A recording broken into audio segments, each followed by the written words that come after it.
equation. First we will start from finding order and degree of a particular differential equation. I have taken these two differential equations to show you how to find order and degree of a particular differential equation.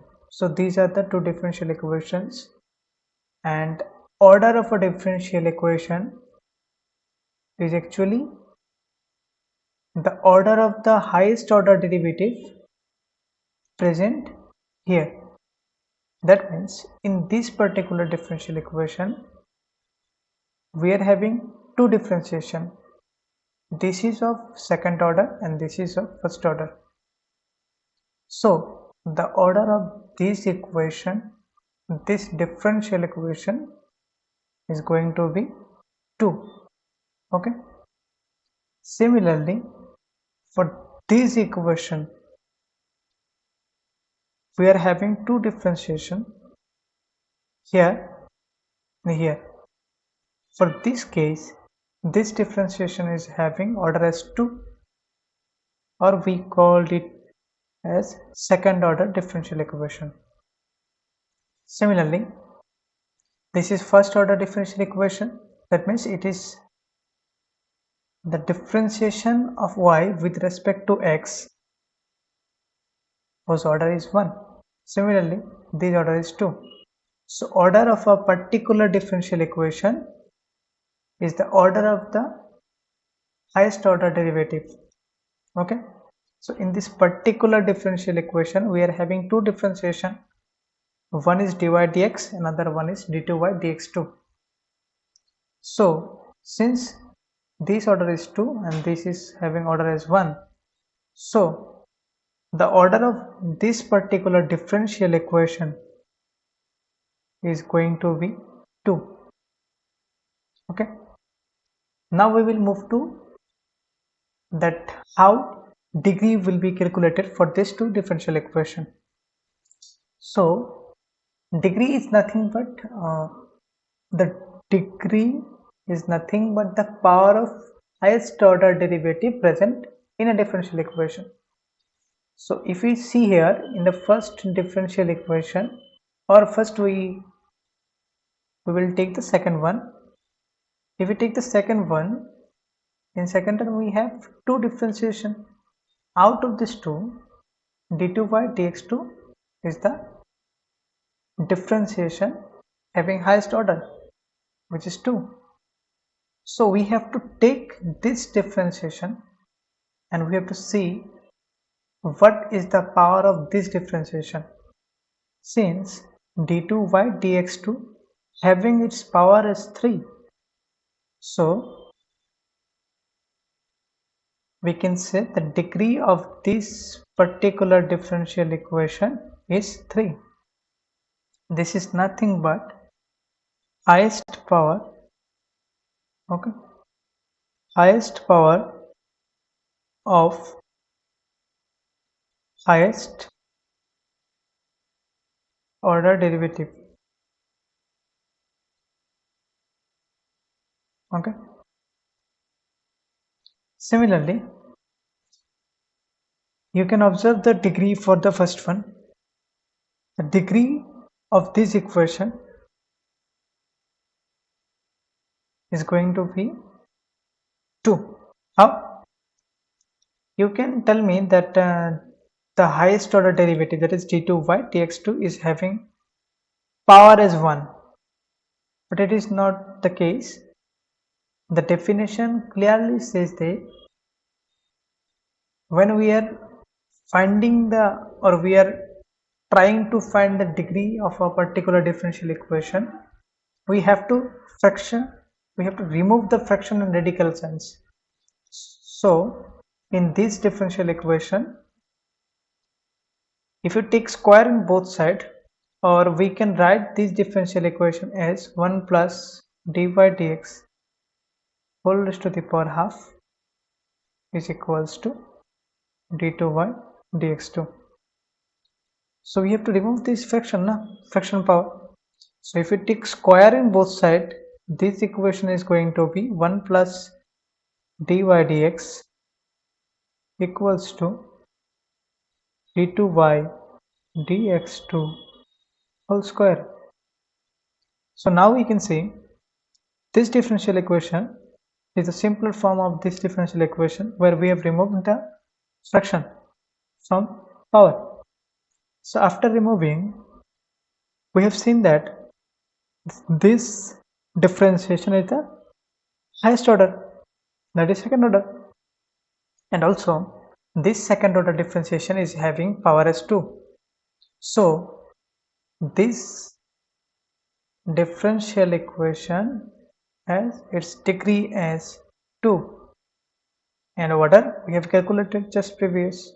Order is also 2. Order is nothing but the highest order derivative present in that particular differential equation. So I think the concept is much more easier. So you have to solve some of 4 or 5 questions in this topic, then you can easily solve, or then you can easily find the degree or order of a particular differential equation. Now we are moving to solve some of the differential equation. So we have chosen this question. This is actually homogeneous linear differential equations. So to solve these homogeneous linear differential equations, first we have to take the auxiliary equation. So auxiliary equation is nothing but m square minus 4m plus 4 equals to 0. If you're trying to find the value of m, this is nothing but the expression of a minus b whole square, whereas a is m and b is 2. So if we factorize, we will get m minus 2 into m minus 2 equals to 0. Therefore, the value of m is 2 and 2. So, since it is our linear differential equation which is homogeneous, so the solution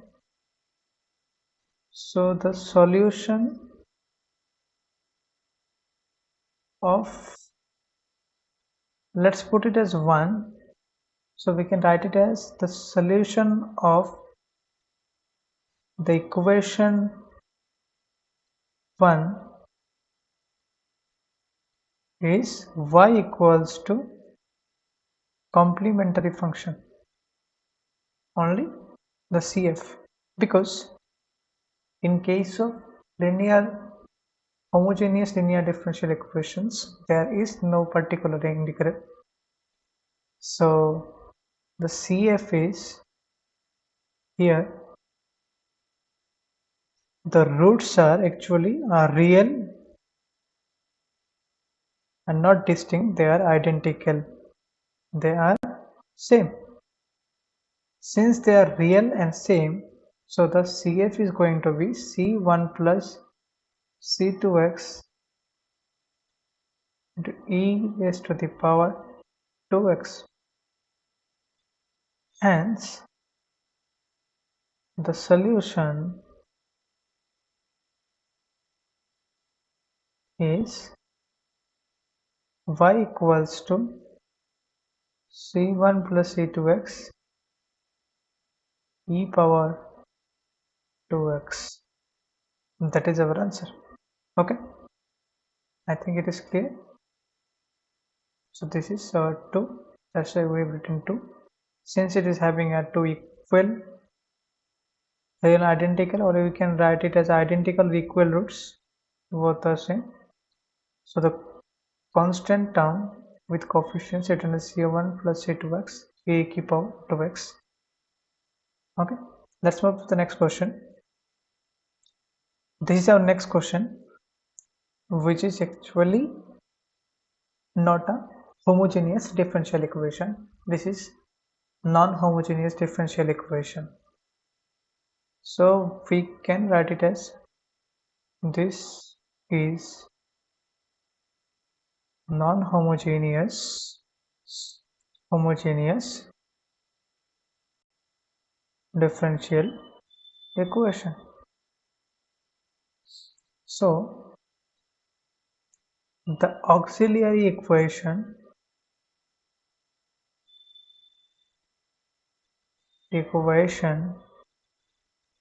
is given by m square minus 3m plus 2 equals to 0. So we can write it that 3m is 2m minus m plus 2 equals to 0. If we take m common, it is m minus 2. This is 1 m minus 2, and then m minus 2 is common. We have m minus 1 equals to 0. So just like it is solving quadratic equation, m minus 2 equals to 0, m equals to 2, or m minus 1 equals to 0, that is m equals to 1. So the roots are, we can write it as roots are obviously real there. Roots are real and distinct, they are different, okay? Distinct. So previously we have seen that the roots are real and equal, that is identical. In that case, it is real and distinct. So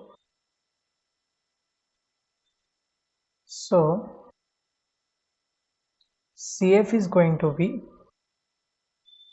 C1 e power, what the roots? 2 and 1. So e power 2x plus C2 e power x. Since the equation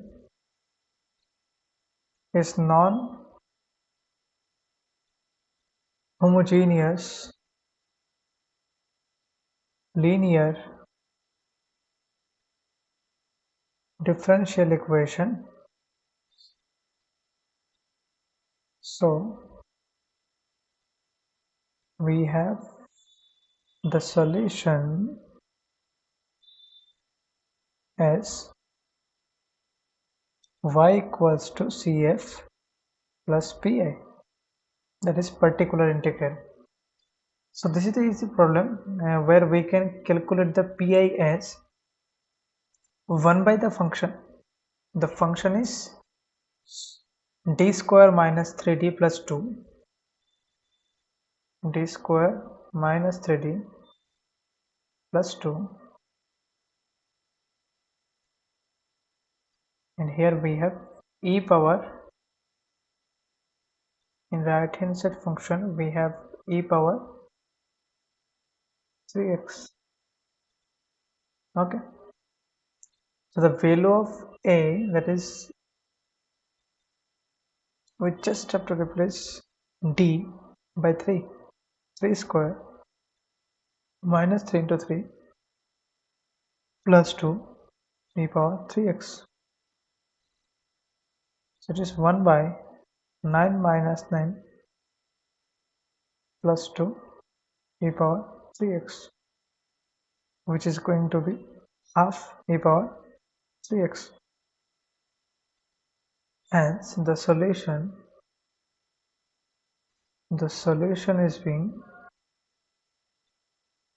y equals to CF plus PI, and CF is C1 e power 2x, sorry, and C2 e power x plus PI, that is e half e power 3x, which is our answer.